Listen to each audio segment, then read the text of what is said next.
Is this what you've come here for? All right, I'm gonna give it to you guys.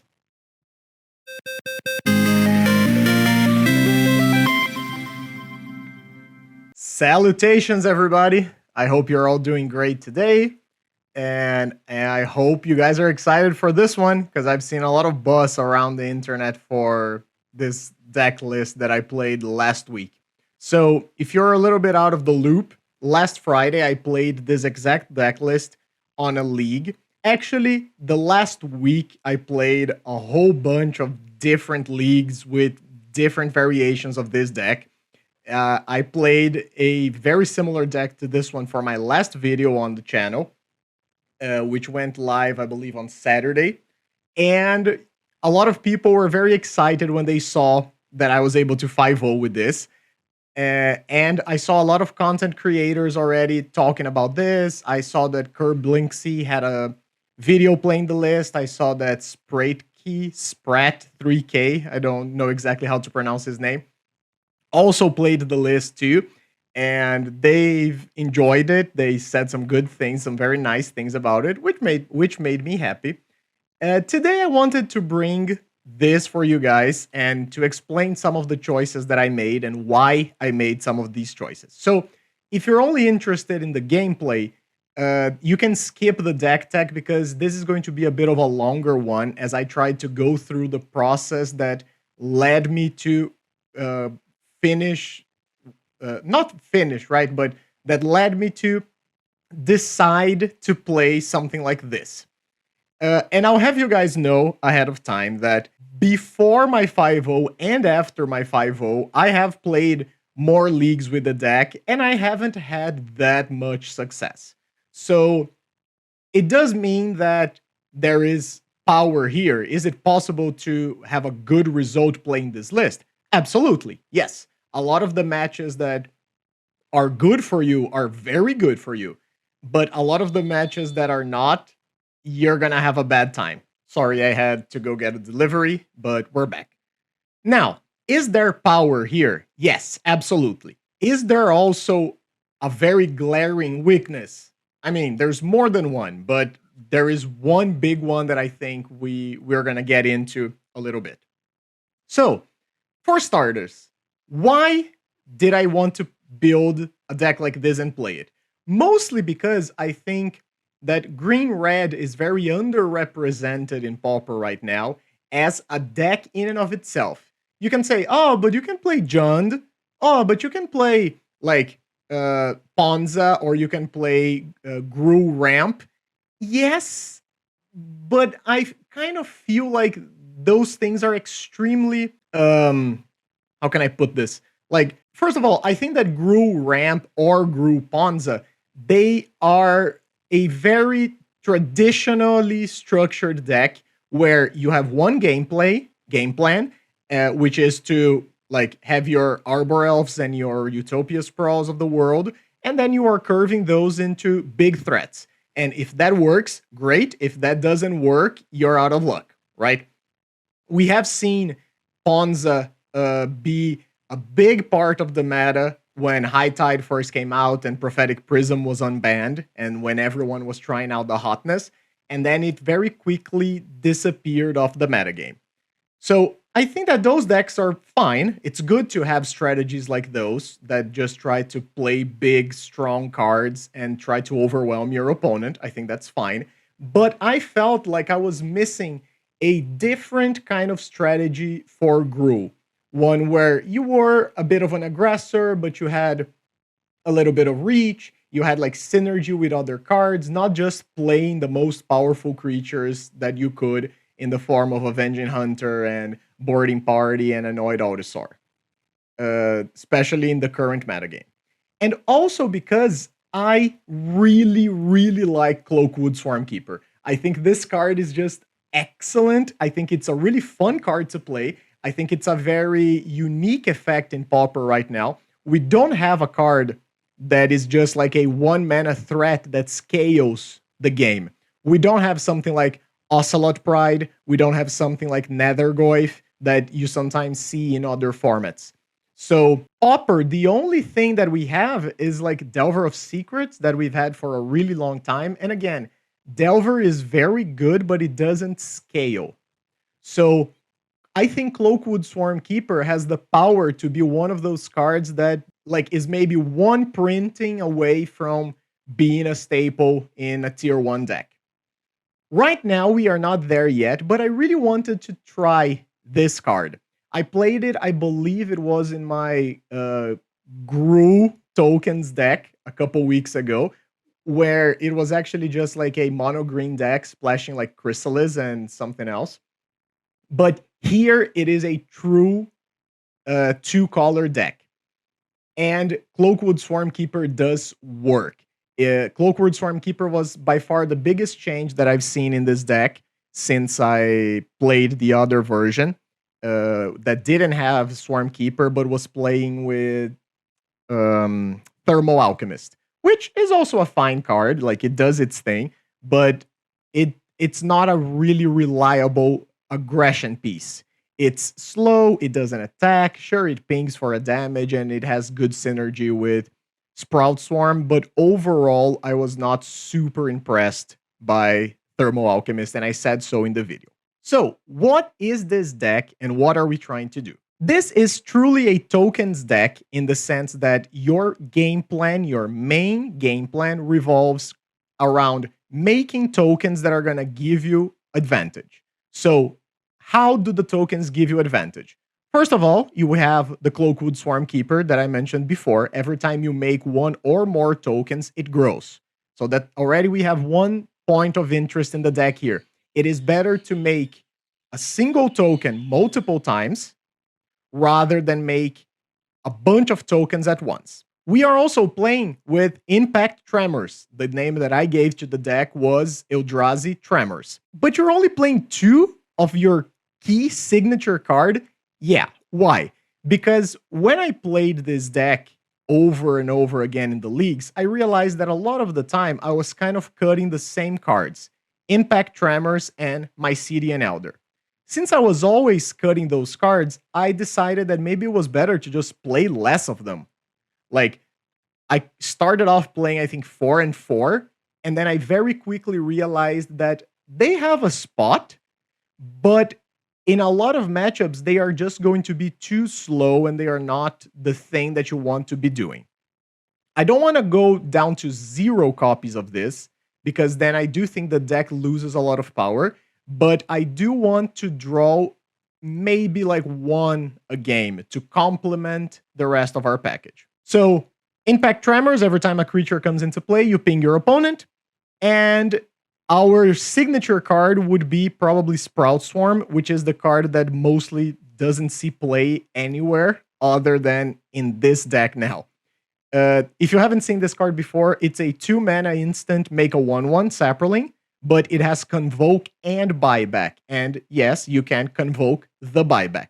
So if you have 5 creatures, you tap them out, you get a free Saproling, the Sprout Swarm comes back to your hand, and every time you do this, the next Sprout Swarm costs 1 less because you just created a token. So it leads to some very weird math where you're like, oh, I need 10 creatures to Convoke and buy back twice. No, you don't. You need 9 because it's 5 for the first one and then +4 counting, +4 adding the Saproling that you just made. And you're going to see a bunch of situations where like Eldrazi spawn count for Convoke twice, not in the same one. You cannot Convoke and sacrifice the same token to pay for the same cost, but you can like Convoke once with the spawn, and then when you cast Sprout Swarm again, the second time around, you sacrifice them for mana. So that's a neat trick that you can do. And then we are pairing this with Molten Gatekeeper, which is an Impact Tremors on a creature that also has an Earth. Very good. If you've ever played the more red-heavy variants of Dredge, you've seen this card do a bunch of work there. And we are pairing these with just good cards. So we have the 4 Chrysalis, which is just an absurd creature, but it's also chock full of synergy here because we want to be making multiple bodies. We have a couple Essence Wardens to stabilize our life. We have 3 Many Pardons. I think this was the biggest addition that I made to the mana base of the deck. This card is just excellent at fetching the color that you need and pumping your Swarmkeepers. And then also the food is good against aggressive decks.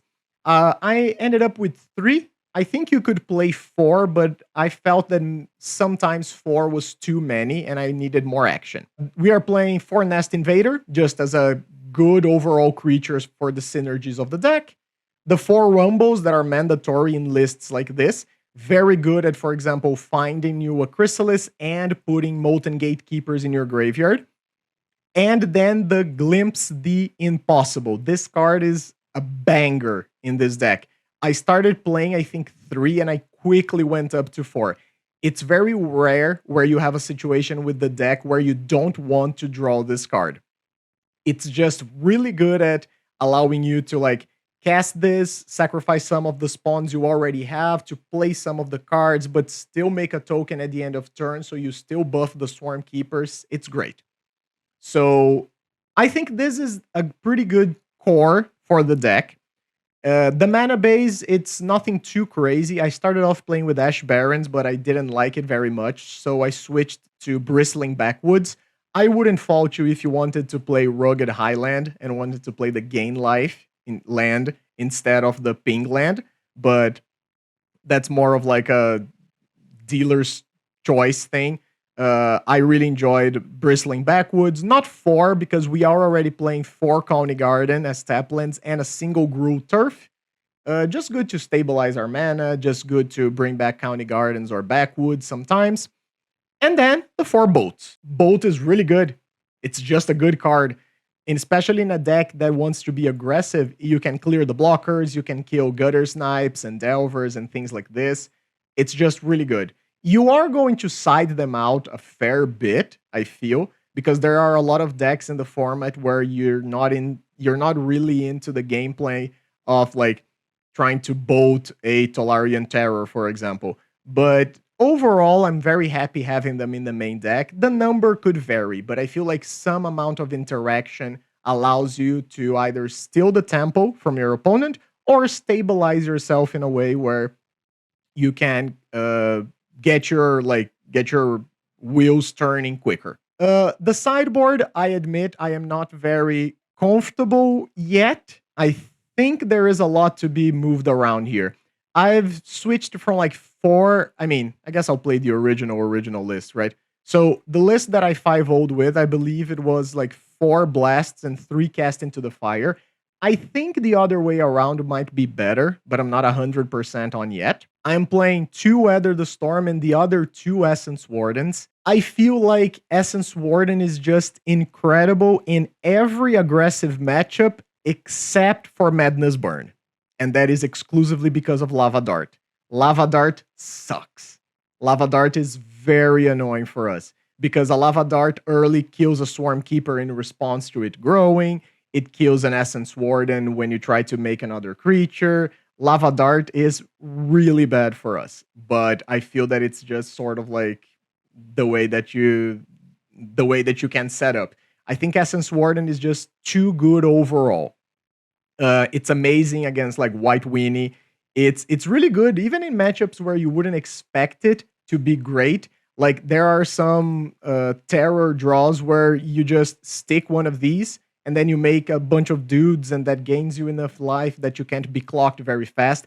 Essence Warden also secret MVP against Spy.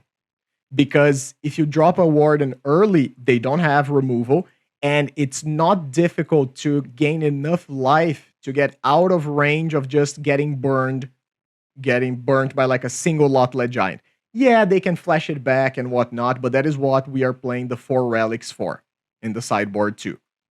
So, really good cards overall. What are the problems of the deck? If you've ever played any deck that attempts to make a board and attack, you know Krark Clan is going to ruin your day. I am not that worried about Suffocating Fumes. You're going to see that with the exception of like the Essence Wardens, all the creatures in the deck go above 1 toughness. So Suffocating Fumes is not too bad. Arms of Hadar can be a little bit more annoying, but even though like Gatekeeper and Mycelian Elder are 3 toughness and Chrysalis is 1,000,000 toughness, so they're not going to get hit. But Krark Clan plus Toxin Analysis in particular is really bad. It's the kind of situation where like you sometimes have to decide if your cast into the fire is going after a land or is going to be used as a response, like as an answer for when your opponent tries to hit you with the toxin analysis on the Krark, and then you have to respond. But even then, they can kind of like sacrifice a bunch of lands. So Jund is not great. Affinity, of course, is not great. And I believe the other card that I've had some trouble against is End the Festivities, not because it just destroys your board, but because it destabilizes you very strongly early on. So especially if you're on the draw, it's not uncommon for your opponent to go something like land, creature, and then you play like a thing, and then they make a couple dudes or make like a pinger or something. They put down a Kessig Flame Breather, and then you try to stabilize with some chump blockers and some trading, and then they just like wipe your board, get in.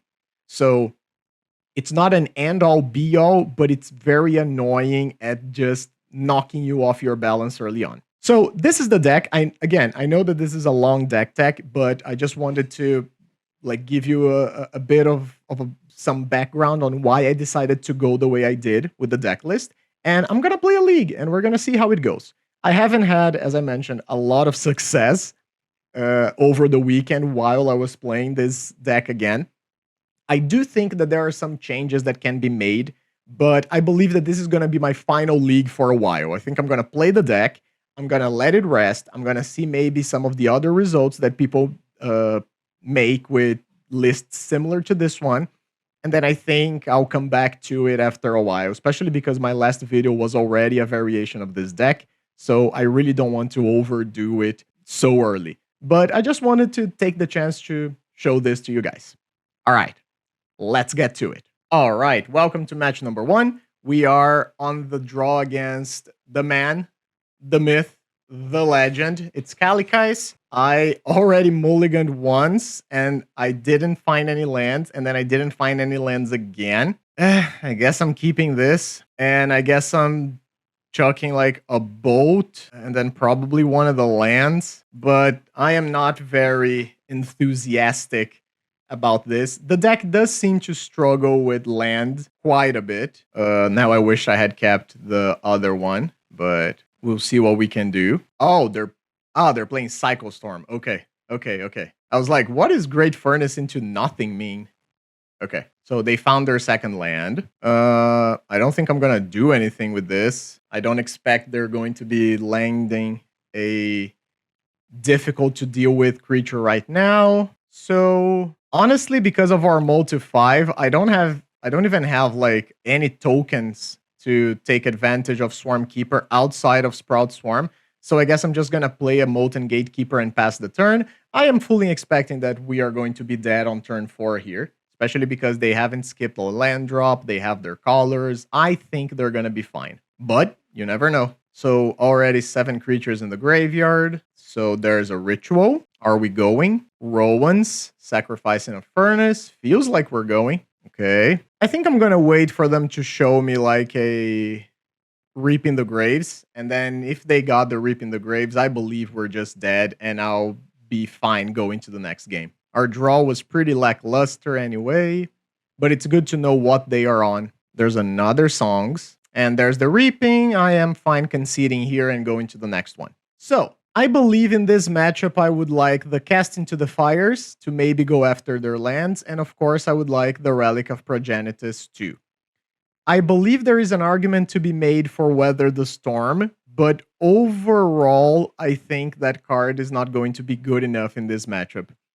I think I'm fine cutting the Lightning Bolts. And what else? Do I want to cut the Impact Tremors? Because Tremors is a very grindy card. It's more for like longer games. And then what? I like maybe Essence Warden can go. Maybe Essence Warden can stay. I honestly don't really play against Cycle Storm enough to know what is better. So I guess I'll cut the Warden. Like I'll cut the life gain package, because I believe that if they get to do their thing, they're just gonna do their thing so hard that we're just gonna be dead. So I'll cut the life gain, and I'll try to just be more interactive. So this hand, like, doesn't do a whole lot because we don't have any interaction for them. Yeah, we get to play a Chrysalis on 3. If we hit a land drop, I think this is not good enough. I'm going to mulligan. And this has the problem of having a single land. If this Rumble was a many pardons, I think this would be an easier keep, but I'm comfortable mulliganing again. And yes, I think this is the best one we've had. So we're going to go land, many pardons, probably Relic.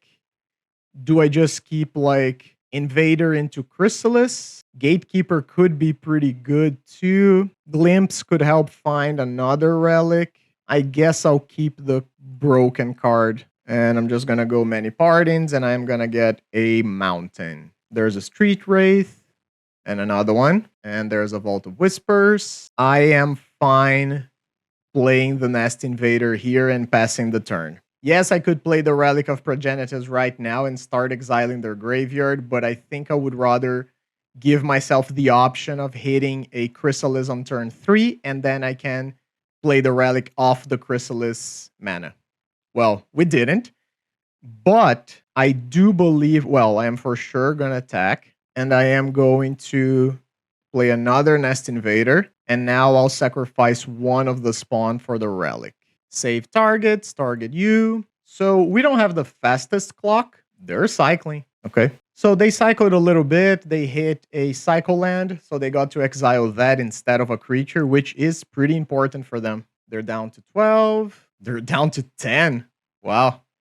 All 4 Street Wraith. Okay. They play a land in the form of a Barrenmoor. So guess we'll exile one of their creatures again. And I guess I'm just playing the Swarmkeeper. Yeah, that's not great because it means that we might have lethal next turn or not. But I guess it's the best that I can do. I would also like to not add to the Storm too much during my turn in case they go like Dark Ritual, Ripping the Graves on my end step. There is Songs of the Damned. So do I want to answer this or do I want to give them some mana? I believe that if I let them have this, you know what? They have like 4 Street Wraiths. That's only 2 cycles. I guess I'll let them have it. The concern is if they get to go double Reaping the Graves, then that is a problem. Dark Ritual. You are at 4 mana. Okay. Up to 7. Still going. Cabal Ritual. So they are at exactly 3 mana, meaning that if I pop the Relic now, I deny them 2 mana from the Cabal Ritual, and it also means that if they do cast the Reaping the Graves now, they're only going to have 3 mana to go off of and only 4 creatures. I think now's a good enough time to do this. And looks like they have a second Songs of the... Oh, okay. They just concede. All right. Yeah, I think they were looking for another Songs of the Damned there, and they didn't find it. So our clock was not great, but it was enough. It was enough to put them under pressure. And the fact that they drew 4 Street Wraiths also did help us quite a bit. I guess I'm keeping this hand. It doesn't have early aggression, but it does have a stable mana. It does have some token generation. We do have a relic, which is very important, as we saw. I think I'm fine going bristling backwoods. If they had already cycled something, I think I would be more incentivized to playing the relic turn 1. Oh. Okay. Are we just cycling for a second land drop? Is that what's going on? Looks like it. We found it. Okay. And they didn't use the other mana. So I think I'm actually interested in hitting the Vault of Whispers now.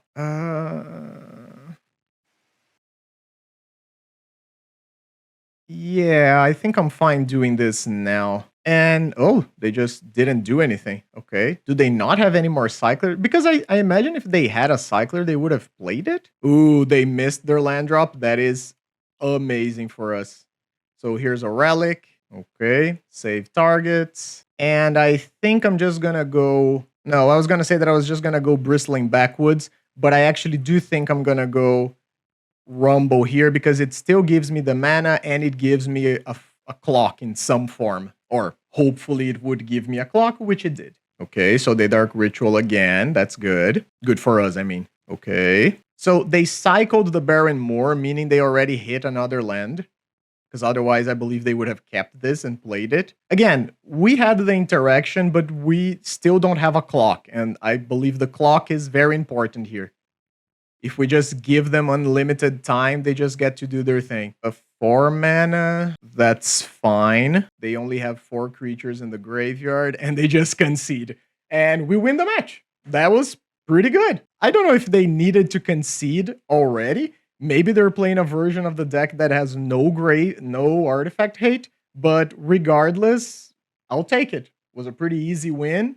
Let's keep that going. And welcome back here to round number 2. We are on the play against serajh, little Gandalf avatar. That's pretty cool. This is a hand that's a little odd, but we have the colors. We have an Essence Warden. I believe I'm keeping this. We also just have the 4 lands necessary to eventually cast the Chrysalis. Opponent plays a snow-covered island. Not a good... Oh, okay. I was going to say not a good sign because it's high tide, but seems like our opponent is just doing fairies. I have seen a couple of fairies players playing snow islands to kind of trick the opponent into making some mistakes. So I think I'm going to go Rumble here because if I hit... Okay, I was going to say... If we hit an untapped land, I could Chrysalis on turn 3. We didn't hit an untapped land, but we did find a Chrysalis, and I think I'm just gonna take it because Chrysalis is extremely good against fairies, and I think I'm just in the market. We also milled over a Gatekeeper. I think I'm just in the market for spiking an untapped land, maybe. And even if that doesn't happen, I think I can still go like many partings and play a tap. Oh, their Scred is at Fae. Okay, so we didn't hit the land that we wanted, but we get to go many partings. I will pick up an untapped land, and I think I'm fine just hitting them for 1 again. I can hold up the mountain, maybe bluff that I have a boat. I didn't even see what they did with their scry. Are we getting ninja'd? We are not. Okay, so seems like they're holding up counterspell. I guess I'll try to get some value from my cards. Play a Tremors. I imagine you counter this, right? Maybe this card is just so good that I should have gone the other way. Like played the Chrysalis, let them counter it. Yeah, okay. Yeah, maybe I should have just gone the other way. I think Tremors is just has the potential to be an insane card in this matchup. I am playing the Essence Warden here, of course, because I would love to gain some life from my tokens. And now we're getting ninja'd. That's fine. If they have a second counterspell, then it's a little bit annoying. But even though, I think we'll manage. Okay, Glimpse is also really good. I have no interest in holding up mana for anything currently. Let's Chrysalis. And we do see the second counterspell. Okay. However, we are able to gain some life and make a bunch of dudes. I'm going to get in for 1. If I had an untapped land here, I would have held up Sprout Swarm. But since there was no way for us to get to exactly 5 mana there, with the Convoke, I am just fine getting in for 1. And I am just going to chump block the Ninja here with one of the Eldrazi spawns. A spawn is worth less than a card. I don't expect... Okay, they bolt my Warden. They're playing main deck Relic of Progenitus, huh? That's interesting. Well, the Relic is not really impactful for us.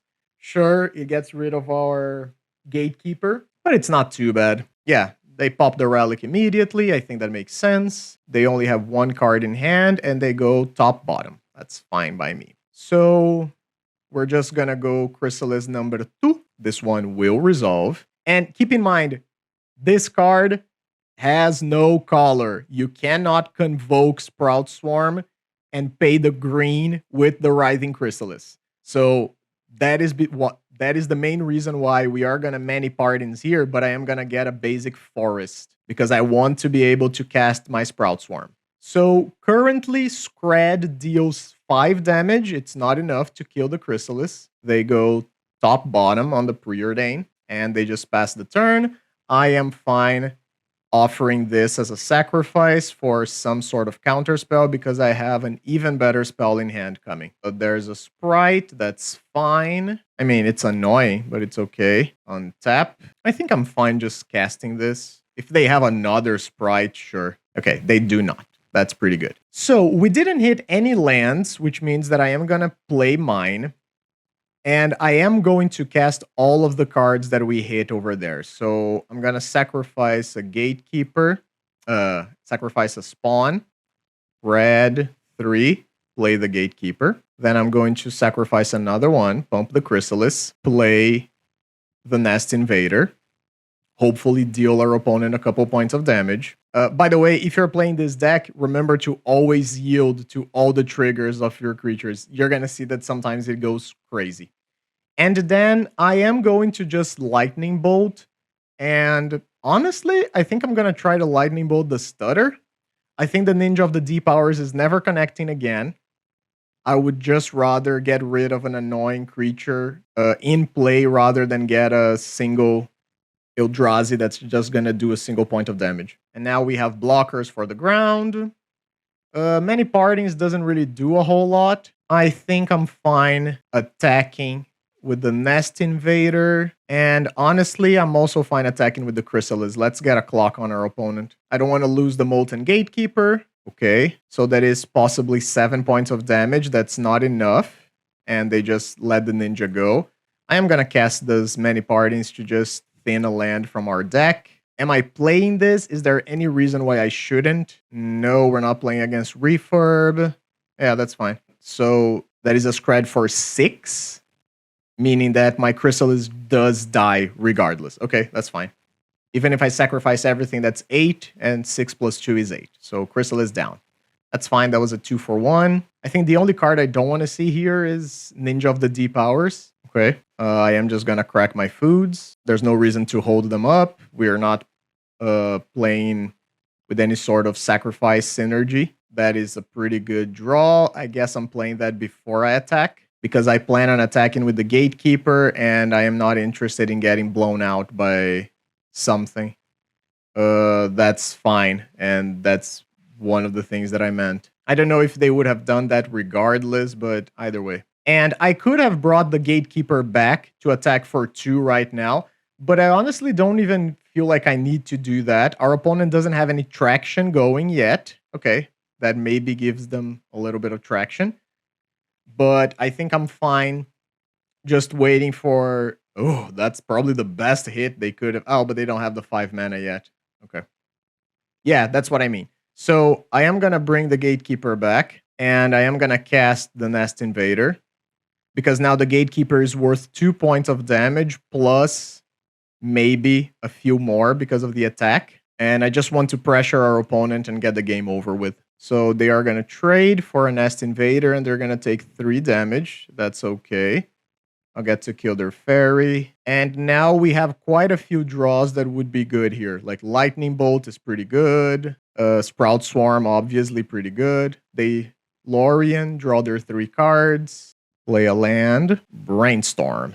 Okay. In this case, makes sense to play the land first because you want to keep yourself open to a bolt or a Scred or something. But they are in a situation where they might have to remove the wizard token. And yes, they cast, they Scred the wizard token, as I mentioned. So I'm fine attacking here. Impact Tremors means that a lot of our cards are going to be turned on. Sure. They're going to trade for the other one. That is fine. Okay, they're down to 4. Play Tremors. There's a Fairy Seer and a passing of the turn. So the problem now is, do I want to play this in the face of a possible stutter, or do I want to take maybe another draw? And I feel like I want to hit another spell, because if I just play this, it gets hit by a stutter, we're in a bad place. Yeah, Augur of Bolas is not great. Hits a Ponder. Okay, casts the Ponder and attacks. Is there a ninja in my future? There is not. Okay. So I will play the Essence Warden now. There's a stutter. Let's see if we get hit by something else. Rumble? Is there another stutter or a counterspell or something? Yep, the third counterspell. So, yep.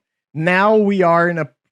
I think this one might be slipping away. Because if they find another ninja, they get to attack with the stutter, bring it back, and they have another counterspell coming. Yeah, that is pretty bad. So now they have a stutter for 2. Are you casting another? Oh, it's a Commodore. Okay. So they just have the stutter. I need to draw like a 3 or 4 cost spell. That is not it. They go down to 3. So our opponent is putting up a good fight here. We ran out of gas, and this is going to be a theme over the league, I imagine. There are going to be lots of situations where the deck just runs out of gas. Like you saw here, we played a Glimpse. The Glimpse drew us 3 cards, which was really good. But then our opponent just had like more incremental card advantage in the form of Monarch and Ninja and Augur of Bolas and the like. So they bottom twice. And so the theoretical Lightning Bolt is pretty good if we can get it to resolve, and we know our opponent has a fairy in hand. There's a Fairy Seer. So I want to draw like a Chrysalis. Okay, opponent is bolting us because they are going to try and be aggressive. So we are running out of time here. I am fine blocking the Ninja, and I guess I'm fine blocking the Augurs. Augur could be a spell.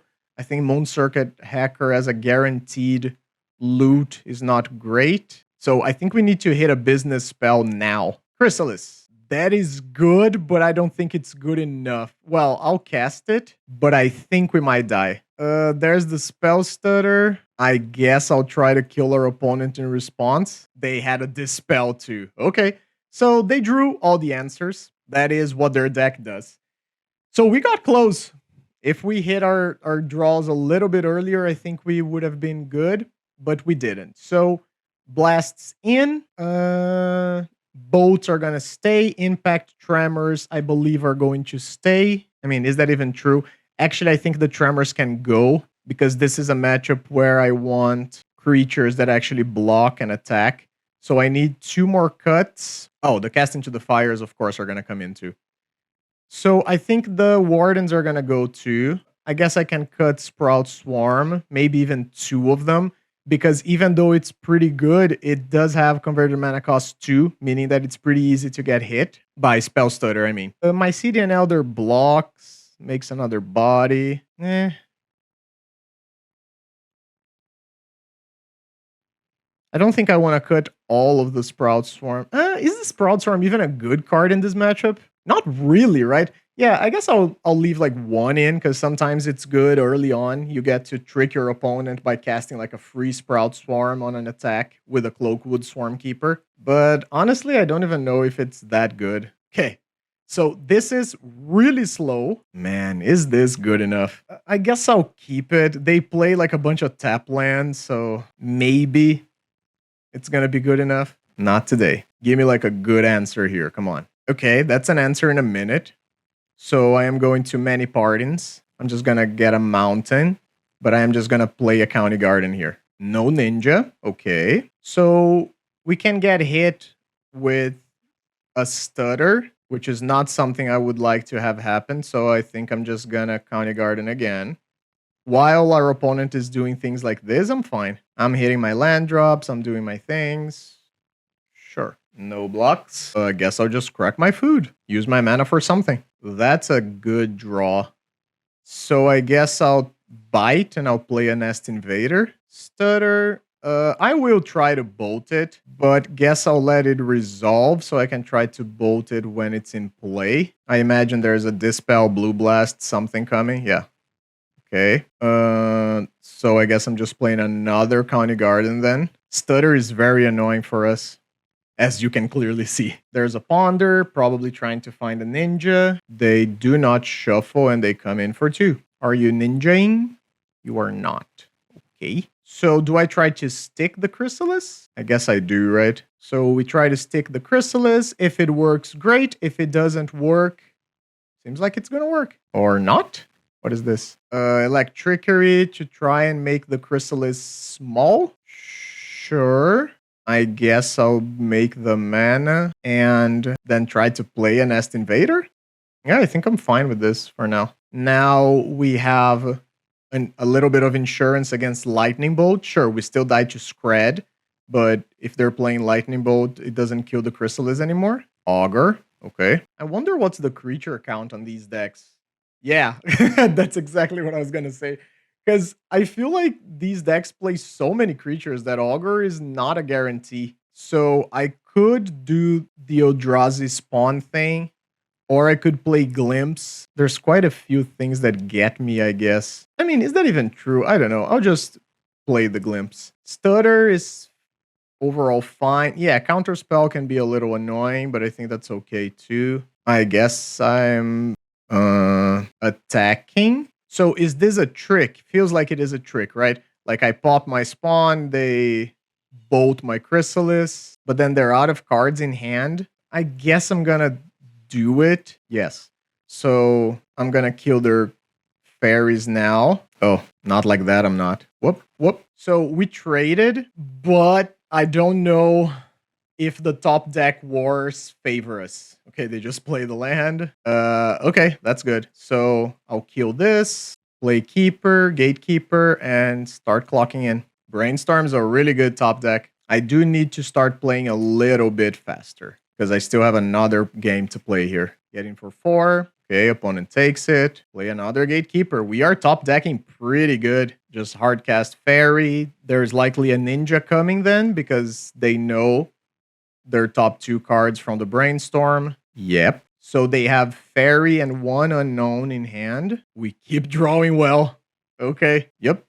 Those 3 top decks were great. Yeah, they just concede. All right. So game number 3. I don't think there's any changes I want to make. I think I felt really good with our configuration. Let's just try to do that again. We had the interaction when it mattered, and then we forced a situation where we were both top decking, and we top decked way better than our opponent. I mean, I shouldn't say way better, right? We top decked well because we hit like 3 spells in a row, and our opponent did have good cards, but we did better. I kept this hand. It's a little slow, but I am just going to Lightning Bolt the first card that they play, and they go top. I am just going to Lightning Bolt this immediately. I don't want to have to deal with that. Augur is a really good hit. Is our opponent on 6? No, they kept 7. That's a good draw. So I'm going to play a County Garden here, and then our opponent is going to attack, and I'm going to have to make some choices. And honestly, I think I'm just going to block. If our opponent has a Ninja, I don't want to give them like 2 cards worth of advantage here. And we also know that they are playing with Electrickery as well. Okay, Gruul Turf can be good in a minute. This is awkward, right? Because I have to decide if I want to try to cast Chrysalis next turn or if I want to cast something now. And I think the answer is to just cast something now. I'm going to cast a Mycelian Elder because it blocks the Augur, it gives me a little dude, and it also doesn't matter too much if it gets killed or countered. While I would rather have the Gatekeeper stick. They scred the token, that is fine by me. Bristling Backwoods. So I guess I'm trying to play the Gatekeeper. There's a counter spell, that's okay. I think I'm just playing the Backwoods, honestly, because I think the little chip damage actually can matter quite a bit in this matchup. I'm just gonna play my Chrysalis here. Is there another counter spell? Feels like there is. Yes, there is another counterspell.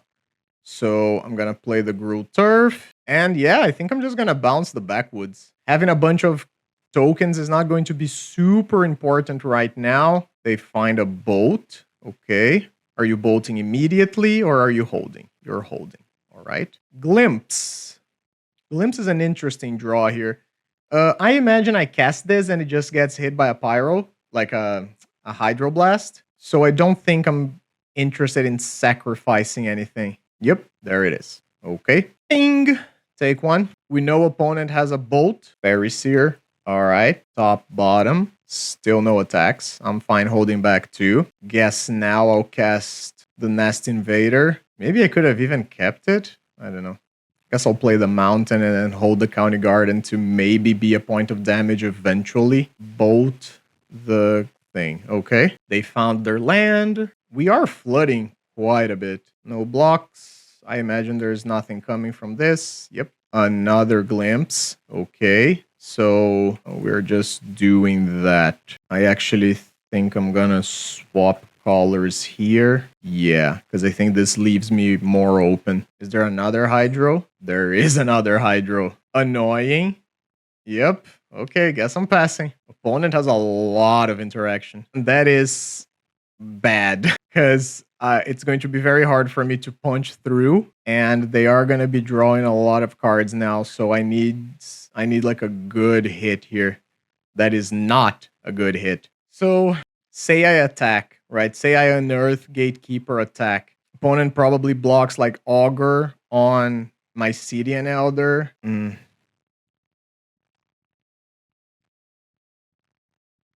Yeah, this is quite bad, I think, because now they're going to be drawing more cards than we are, and they have the selection. Oh, they're just getting in? I guess I should have played Cast into the Fire before. I mean, I'm just taking this at this point, right? Okay, there's another Fairy Seer. Top, strong. Okay, I mean, we are drawing well, but I don't really know if it's going to be good enough against the Monarch. A Sprite, in which case I believe I am just trying to hit the 2 fairies. Okay. Is there another Sprite? Oh no, another Sprite wouldn't do it, right? Okay. Now, these cards are good. I believe I'll be casting all of them. So, Gatekeeper. Oh, I guess I can't cast all of them, huh? So I have to choose between Swarmkeeper or Elder. I guess I'm taking Swarmkeeper because it grows. And they spread the Gatekeeper. Okay. Then play the County Garden. Get a token. Swarmkeeper grows. Pass the turn. Get another token. Swarmkeeper grows again. No. Yeah, I think this one slipped away from us. We are very far behind because of the Monarch. And our opponent has a lot of interaction to hit our small guys. And we just have the problem of things like this happening a lot. I don't even know, because like playing the Gatekeeper now doesn't do anything, but also not playing the Gatekeeper doesn't help. Bringing back the Gatekeepers would do what? Like kill the Stutter and deal 3 damage to our opponent? I don't think that's good enough. This is rough. Is this another? Oh, it's a Lorien? Yeah. They're coming in like this. Did they find a ninja, or is probably a lightning bolt, right? So if it is a lightning bolt, I guess I double block here, so I'm not immediately dead. Okay, so I guess this is our turn to try to make something happen, but I would expect... Oh, I mean, they just have 1 mana up. Maybe we can pull off some sort of small miracle. Let's see. Malevolent Rumble. Yeah, we needed to hit a Chrysalis here, but we didn't. So I don't think this is going to be anywhere near good enough. So they take some damage. We play another Nest Invader, make some blockers. Guess we attack? Sure. They go to 10. We are the Monarch now. Play County Garden. They go down to 8. And then I think we need to hit like a lightning bolt now. Maybe if we hit the one off... No, I want these to be the last triggers. I want to see my draw first. If we hit the one off Sprout Swarm, we might be able to get them. We did not. So I imagine we are just dead here. I imagine our opponent's just going to come in, hit us with the Stutter, bolt us, and yeah, and we are dead. Man, that was rough. It was a pretty difficult game overall, but we stood our own. I think they just were a little too strong for us early, and the Augur of Bolas just completely blocked us for a very long time. And like small interactions, right? They cast 1, 2, they cast 4 removal spells, 2 counter spells, 2 Hydroblasts, and the Hydroblasts are very good against us. Our red spells are overall much more important than the green ones. It happens sometimes. We are now 1-1. Let's go to the next round. Hello and welcome back to round number 3. We are on the draw against Francisco, 23-195. Oh boy. Yeah, I guess I'm keeping this, right? And I might actually play this off curve to buff the Swarmkeeper. We're gonna see. Mountain, pass. Yeah, oh, that's even better now. Sure, I'm playing a Swarmkeeper. Mountain and pass probably means that... Whoop. That was very fast. Is this gonna be a lava dart? Just a lightning bolt. Okay. I'm fine trading. Oh, it's... Okay, it's Rakdos. It's not Madness Burn. Okay. So we're gonna go Swarmkeeper into County Garden. Make our Swarmkeeper a 2/2. I think the matchup against Rakdos is much better than the matchup against Red Madness. They don't have Lava Dart. They normally don't have any sort of wipe. This is the kind of thing...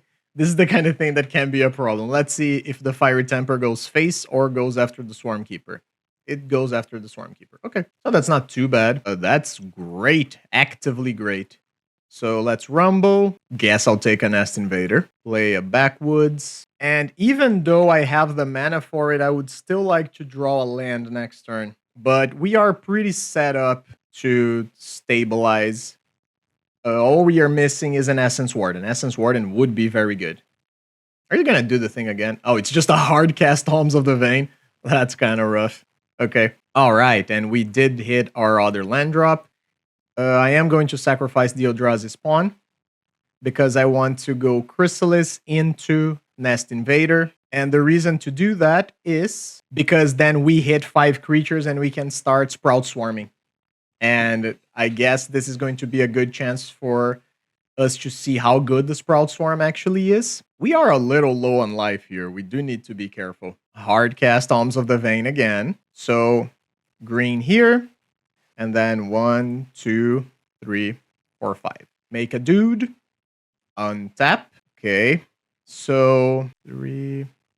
I guess I go... Oh, no, I can't, right? 3, I have... Yeah, I have to do the Chrysalis first. Okay, that's a bit of a bummer, but it should be okay. So, Chrysalis, sacrifice, play the Gatekeeper, play the County Garden, take a damage, and we are gonna hit for 9, and that still leaves us with 5 creatures to Sprout Swarm. Possibly twice, depending on what our opponent does. We do have a lot of damage next turn. Okay, Highway Robbery is not burn. Okay, Kitchen Imp is just a blocker. Yes. Jagged Barrens. Sure. So opponent has 2 mana currently. So let's do some math.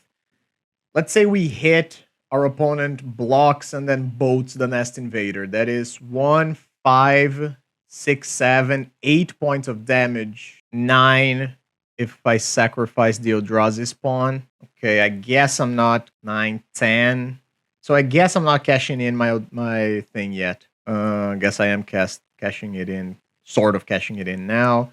And I am just going to go full aggressive because if they don't block, they die. Okay. So that is 4, 8, that is 10 points of damage as things currently stand. And we have 9 total mana here, 10 by counting the Eldrazi. So, okay.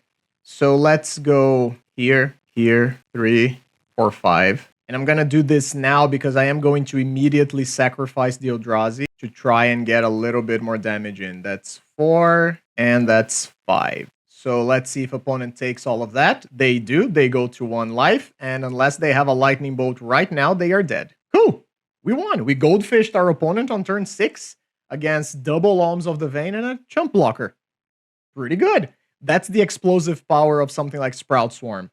I had an idea that we might be pretty close, but I didn't know it was going to be exact cease. But that's why you kind of do the math and the reason you do the trick with the Eldrazi spawns. Post board. I want the Wardens and the Weathers. I do not think that I want the Tremors because they don't block and they don't attack. Tremors aren't really for these aggressive matchups. The Lightning Bolts are important. I guess I'm going to go down 1 Sprout Swarm. There is a reason to also play Relic of Progenitus in this matchup because of Sneaky Snacker and Faithless Looting. But I guess I can go like 2, 3. The Nest Invaders are always kind of They're like middle of the road. I could cut another Sprout Swarm.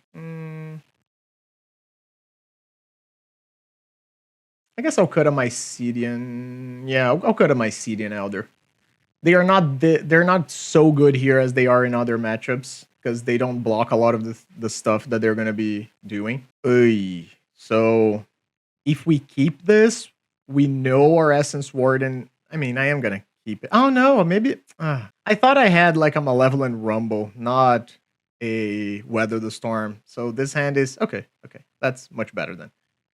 This hand is not as good as I hoped.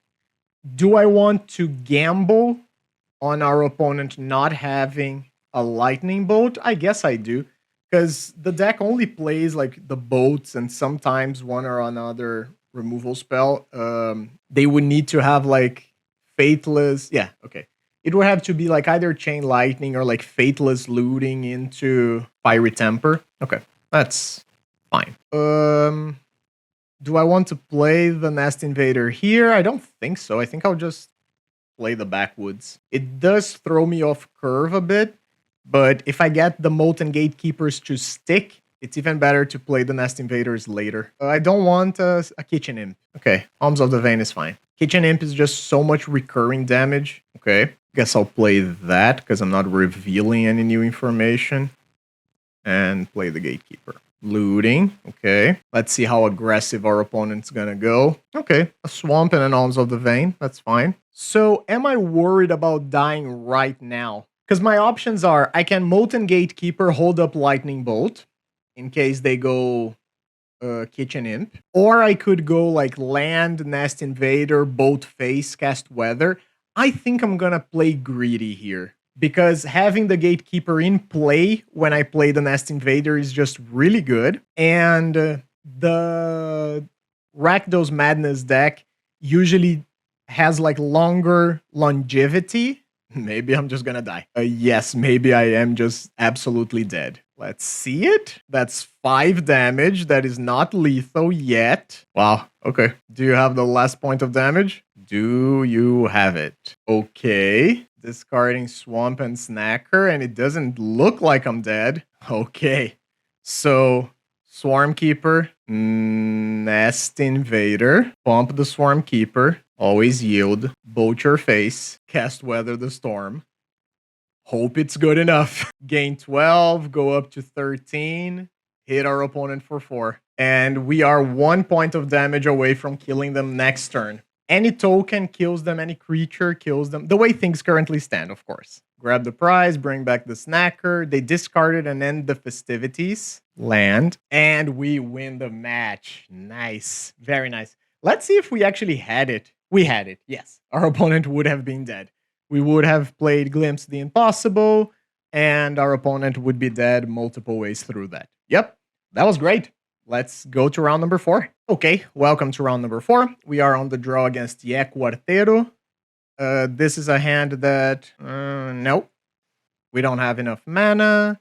This is a hand that has mana, early interaction. So what am I looking to get rid of here? I think the card with the highest... how can I put this? Like, polarization in regards to matchups would be the Essence Warden. Our opponent mulligan to 6. I am gonna definitely keep this. I think I'm gonna get rid of the Gatekeeper. And I'm gonna hope this is some sort of aggressive matchup where the Essence Warden does things. Island into nothing doesn't scream aggressive deck to me yet, but we'll see. Would really like to draw a green mana. Is this Fairies? It is Fairies. Okay. So this is okay. I wouldn't mind seeing Deep Hours. Yeah. Because at least I get to go Swarmkeeper, kill the Ninja of the Deep Hours, move on with our lives. That's not too bad. Second Swarmkeeper can be interesting. And Bolt. Having a tap land on turn 1 really hurt this hand. Because can you imagine if I had gone like Swarmkeeper turn 2 again and held up, not held up, but like bolted their creature, and then we untap, go many partings, yada yada. Would have been great. Not drawing a land here really hurts, because now I get hit by almost anything our opponent does. Like, I really want to resolve many partings, but I don't imagine it's ever gonna resolve. So what do I play that maybe does? Or do I just... No, I can't even attack either, because if they go Brine Barrow... Well, I guess if they go Brine Barrow, then I can resolve the many partings. But even then, I guess I'll go Swarmkeeper again. Yep, there's the stutter. I mean, I can't afford to not do anything. Maybe I should have played the Impact Tremors. I feel like this deck has mana problems too often still for my liking. Okay, there's no second ninja. Yep, the worst draws in the deck are certainly here. Guess I'll play it. If I'm our opponent, I'm just... Yeah, okay. I was gonna say, if I'm the opponent, I'm just letting this resolve unless I have a stutter. If I have a stutter, sure, then I'll counter it because it's just free card advantage, right? There's the Gale Blade that we know about. Yeah, this is a really aggressive draw. And there's a ninja to go with the stutter. Okay, we are done here. We had a clunky draw, and our opponent was on the play and just completely destroyed us. So, red blasts and cast into the fires come in. Tremors go out. What else did I cut last time? I believe I cut... No. I guess... Oh, I cut the Sprout Swarms, right? Got 3 of those, and I think it was like a couple glimpses. Yeah, I guess I'll try to do that. Glimpse, excellent in this matchup, like any other, but it is a red card, and it does cost 3 in a matchup where we need to stabilize quick. But yeah, Fairies did the Fairies thing. We stumbled on our draw, and they punished us. I would love to be on the play. This doesn't have mana. This does. And even has a little bit of interaction. Guess I'm getting rid of one of the forests. I could start off with County Garden. I am just gonna start off with Many Partings. I do want this to resolve, and I would like a second red mana. Fairy Seer. Let's see what they do with their scry. Bottom. Okie dokie. What are we drawing? A Gatekeeper, huh? So, again, I have some choices because I didn't go turn 1 County Garden. Do I want to hold up interaction this turn? Do I just want to bolt the Fairy Seer? I guess I'm just playing like I'm gonna draw an untapped land, kill the Fairy Seer, play the Gatekeeper, hope I'm gonna have the necessary resources. Oh, okay. And we even drew the untapped land that we needed for our curve. Is there a Hydro in the coming future? No Hydro. Okay, but they have a Gale Blade. All right, so it's not the end of the world. I imagine they also have a ninja Moon Circuit Hacker here. It's what would make the most sense with the way they played. Yes. Is there a second land? There is still no second land, so they have to discard now. They discard a Brine Barrow. Another Chrysalis is really good for us. Chrysalis number 1, opponent takes 3, then they're going to take 2 more. And we're going to do the same thing again next turn. So we are doing pretty good right now. I feel like we are very comfortable. Again, our opponent is just missing land drops. Yeah, they just concede. Yeah, that's fine. That is fully expected when they missed 2 land drops and then we just shut the door on them very fast with the Chrysalis. And they didn't even know about the second one. Problem is, game 3 on the draw. That said, this is a decent hand to be on the draw. We get to decide how we want to play our threats. We have the Chrysalis that are the best things for us to be doing. Our opponent already mulliganed to 6. So this hand is not perfect, but it is pretty good. I think I would like to draw a Red Blast. And they capped on 6. Okay. I think I am going to play the Swarmkeeper on 1. Because as things currently stand, I don't have a play on turn 3. So theoretically, I could just play the Bristling Backwoods on turn 3. And I think that there is a lot of upside in having a creature that scales when you start it off turn 1. Is there a thing? There is a thing. And it's pretty annoying. Brine Barrow is really good against Cloakwood Swarmkeeper. That is a great draw, actually. That's like, I think, the best draw we could have asked for. And despite knowing what's likely going to happen, I am still going to attack. Because I think I would rather them play the Brine Barrow now than just hold it. And yeah, they just took it. Yep. So that's 2 points of damage that I wouldn't have gotten if I didn't attack. And they likely kept it back because they want to try and do some sort of trick. Oh, okay. Harrier Sticks. That's fine. That taps my Nest Invader. I'm just gonna F6 here so our opponent can do their thing. Oh, they're tapping down the Eldrazi? Ah, right. So honestly, I think I'm blocking. Yeah, because then they tap out of... First of all, I deny a loot, but then they tap out of Counterspell and I get to go Chrysalis. Or I can go Cast into the Fire plus something else if I draw a good spell. No, but then Cast into the Fire gets got by Hydroblast. Yeah, no. Let's go, Chrysalis. Thank you, Nest Invader, for your noble sacrifice. Now, am I attacking? Because if I attack and they have another Brine Barrow, then my Swarmkeeper trades with the Strix, and I would rather not have that happen. But then they don't even have good attacks back, right? I guess I'm attacking. Okay, good. The most annoying card for us here would be Bind the Monster. Bind the Monster on the Chrysalis is pretty bad. Off one mind is okay. Plays a land. Plays another off one mind. Opponent going deep, deep, deep. Very Miscreant. Okay. Why play the... Okay, what is this? What's up with the attack here? What is it? Man, what? I'm blocking? Is this like double mutagenic? That's such a weird attack. I don't even know if I want to block now. Yeah, honestly, I think I'm fine. Okay. Yeah, I think I would just rather have one less blocker on their side right now.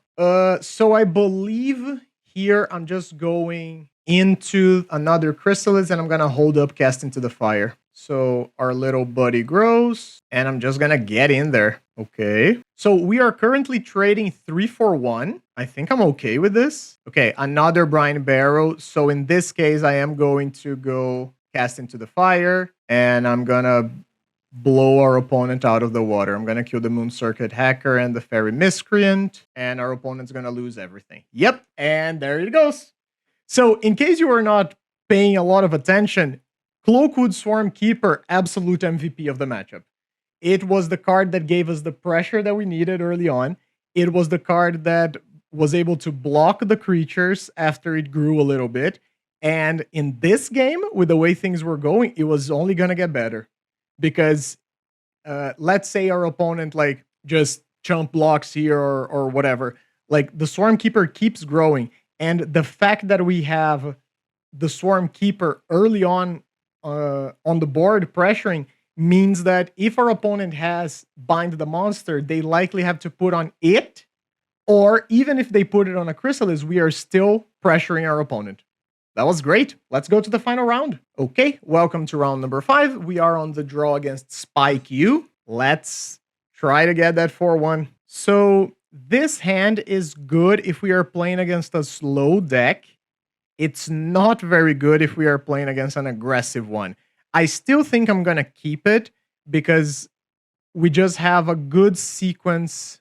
Okay, Dross Forge leads me to think it's Jund. Okay, County Garden, eh? So I am going to play the County Garden here. And I know in other decks, yeah, it is Jund.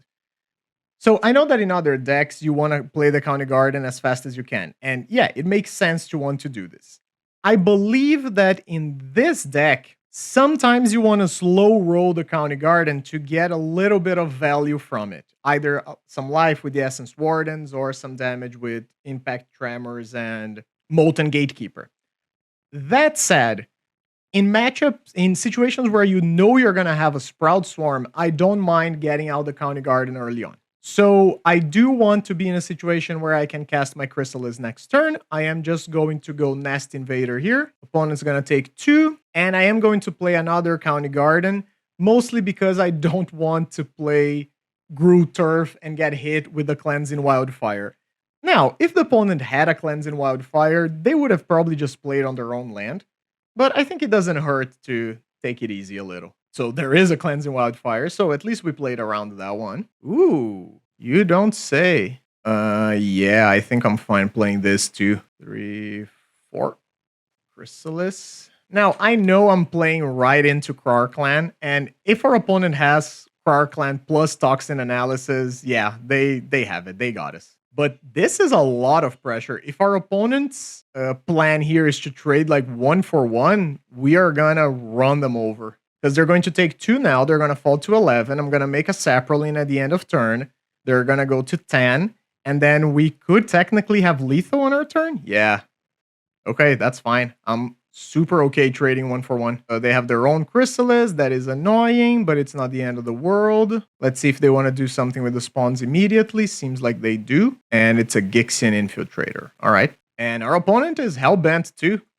Okay, so let's get our plan underway. Make a dude, pump our team, deal a damage on tap. 1, 2, Actually, 3, 2. I guess I'm gonna do this now. I actually get to attack, right? So 3, 4, 5. Make a token. Swarmkeeper up to 4. Now, I guess that's not true because they can double block then. Take a damage, grow the Swarmkeeper. Yeah, I think that's okay. I'm just going to Gruul Turf and bounce the County Garden. And even though they have the necessary amount of artifacts, they are not going to be able to keep up with my Swarmkeeper because I can currently transform it into a 6/6.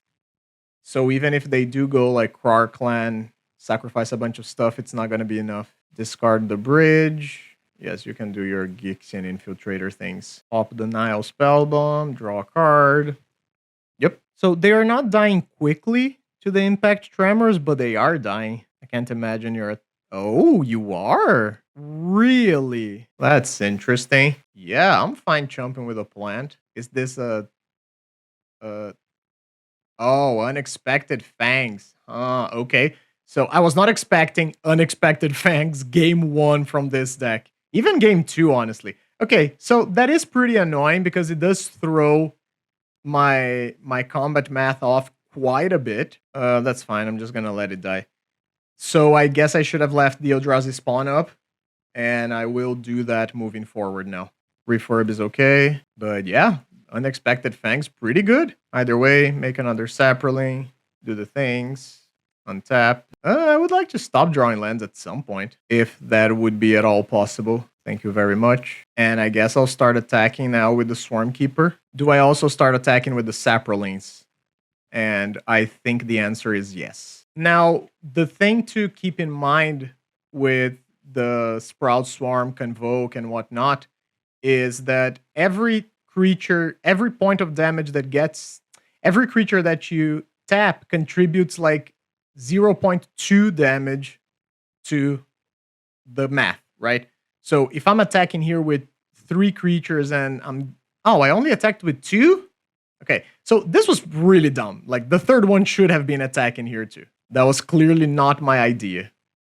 But it is what it is, I guess. 3, 4, 5, 6, 7, 8, 9, 10, 11, 12, 13. We are currently at 13, and I believe 13 is 1, 2, 3. I think that might be 3 creatures. I am going to now block with the Eldrazi spawn. I am going to Sprout Swarm once. Then I am going to sacrifice the Eldrazi spawn. And I am going to Sprout Swarm again. 3, 4, 5. So now I'm in a situation where if I wanted to, I could do the Sprout Swarm thing one more time.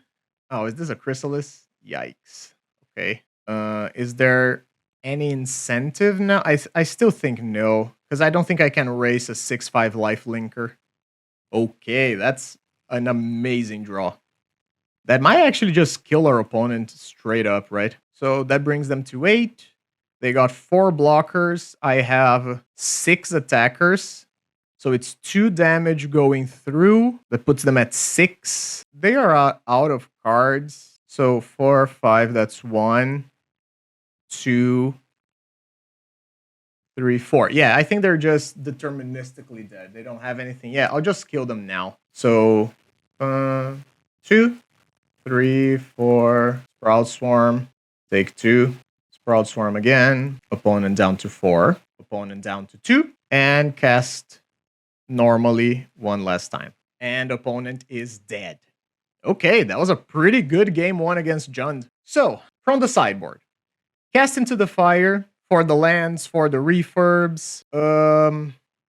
I think Relic of Progenitus might be a necessity. They can just go so long. I think Essence Warden is not great in this matchup. I think we just want as many like kill conditions as possible. So I'm not cutting the Tremors. I'm not cutting the Mycelian Elder.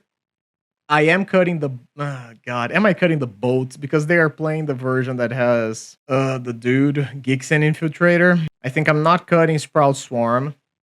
Especially because they're going to bring some form of interaction post-board for it. Maybe just the Nest Invaders are not good. So let's maybe do like shave 2 here.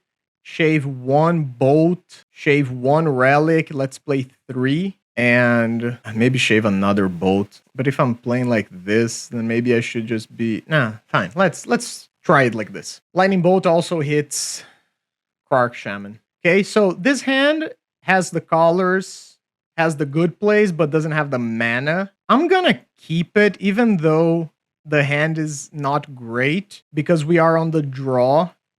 Okay, County Garden helps a ton. Again, would have liked to start with a basic forest, so I could have played Swarmkeeper turn 1. Would have been pretty great. And there's the forest that I wanted to have early on.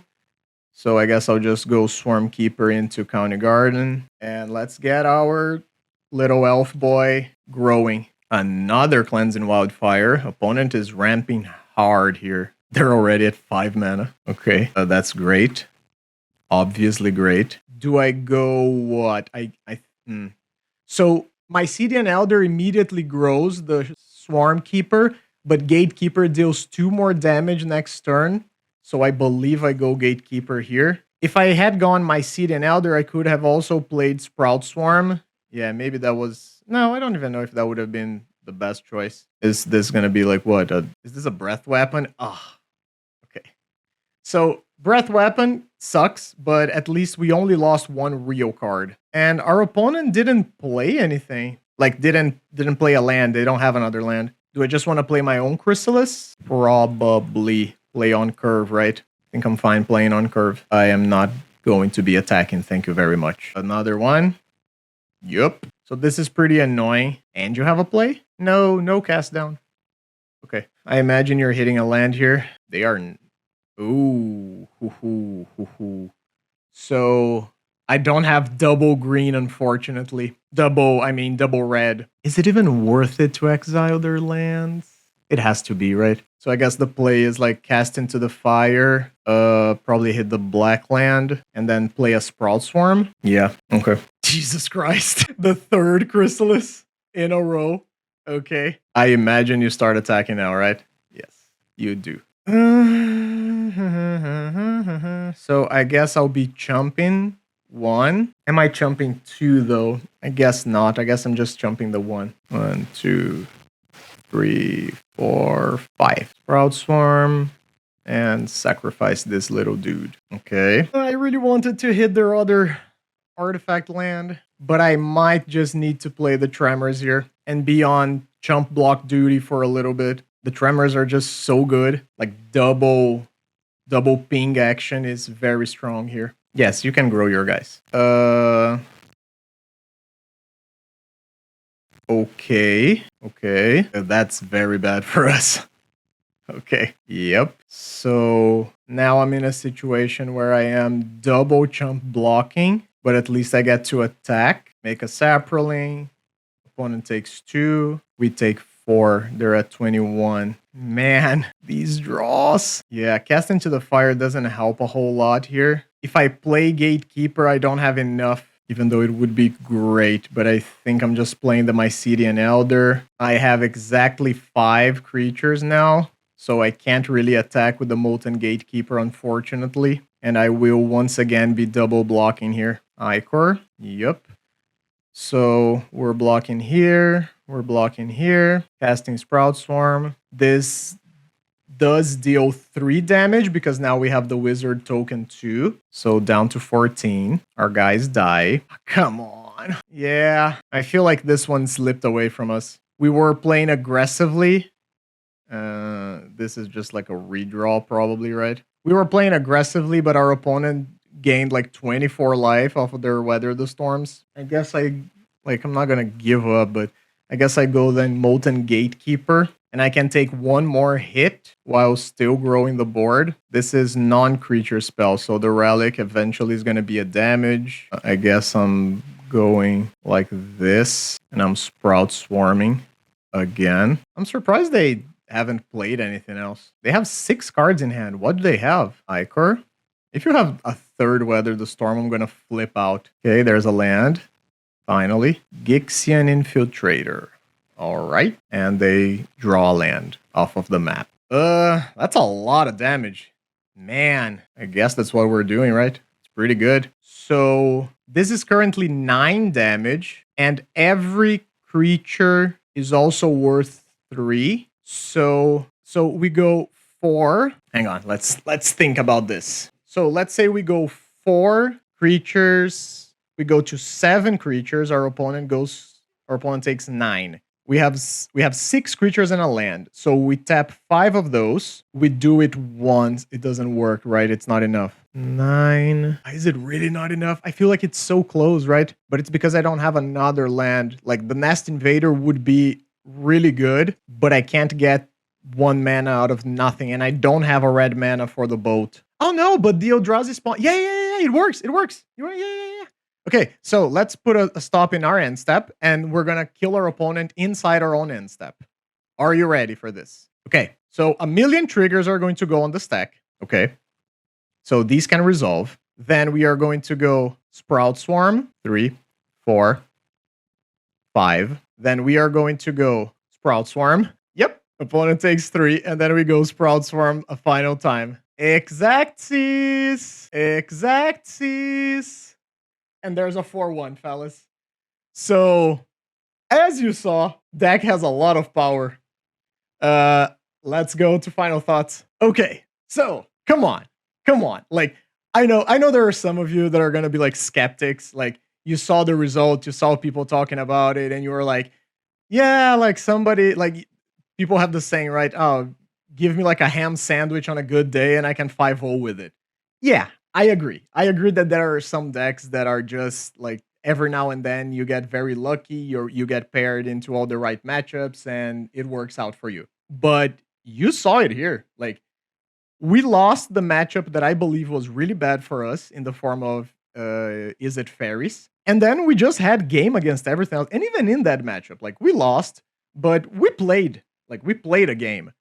And you saw here on the matchup against Jund, you saw it in the matchup against Fairies. Like, yeah, overall, is the deck a little underpowered? Yeah, I believe so. I believe that we are playing with cards that are a little suboptimal. Like, I don't think Nest Invader is a great card to be playing in Pauper in 2025. But that said, I think the synergy of the cards here is just great.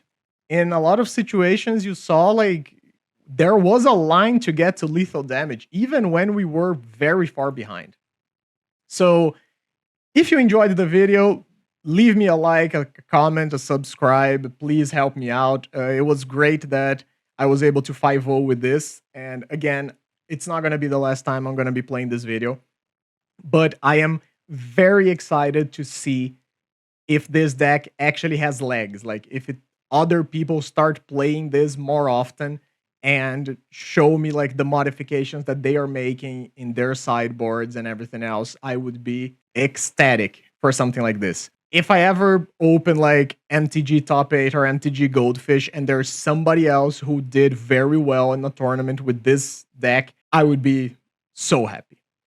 I hope you guys have a great day. I love this deck. It's my baby from now on. It's just really fun to play. It's fresh. I think fresh is the best word to describe it. I'm just very pleased. Thank you all for watching, for staying with me. More videos coming this week. I am a little behind on my schedule. As you can see, I'm doing some stuff. I installed a new microphone. I'm reworking my desk for the recordings and whatnot. But there will be more videos this week. And if you have a suggestion or anything else that you want to see played, let me know. Thank you all very much. And I'll see you guys next time. Bye-bye. Stay excellent.